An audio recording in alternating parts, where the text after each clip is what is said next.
അസ്സലാമു അലൈക്കും വറഹ്മത്തുള്ളാഹി വബറകാതുഹു. മുസ്ലിമായ മുഅ്മിനായ ഒരു വ്യക്തിക്ക് അഥവാ പ്രായപൂർത്തിയും ബുദ്ധിയും വകതിരിവുമുള്ള ഒരു വ്യക്തിക്ക് 5 വക്ത് നിസ്കാരം നിർബന്ധമാണ്. ആ നിസ്കാരം ഉപേക്ഷിച്ചു കഴിഞ്ഞാൽ പിന്നെ അത് ഹറാമാണ്. അവൻ ചെലവഴിക്കുന്ന സമയങ്ങളൊക്കെ പിന്നെ ഹറാമിലൂടെയാണ്. അതുകൊണ്ട് നമ്മുടെ ജീവിതത്തിൽ ഒരിക്കലും തന്നെ നമുക്ക് നിസ്കാരം ഖളാ ആവരുത്.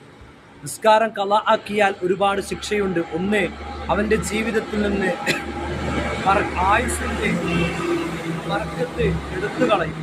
മാത്രമല്ല, മുഅ്മിനായ അടയാളം മുഖത്തു നിന്ന് മായ്ക്കപ്പെടും. അതേപോലെ തന്നെ അവൻ്റെ ജീവിതത്തിൽ ഭക്ഷണത്തിലെ ബർക്കത്ത് എടുത്ത് കളയപ്പെടും.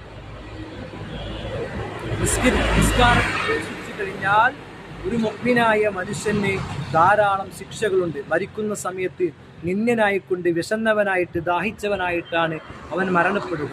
മരിച്ചു കഴിഞ്ഞിട്ട് ഖബറിലും അവനക്ക് ശിക്ഷയുണ്ട്. അപ്പോൾ അവൻ്റെ ഖബർ ഇറക്കപ്പെടും.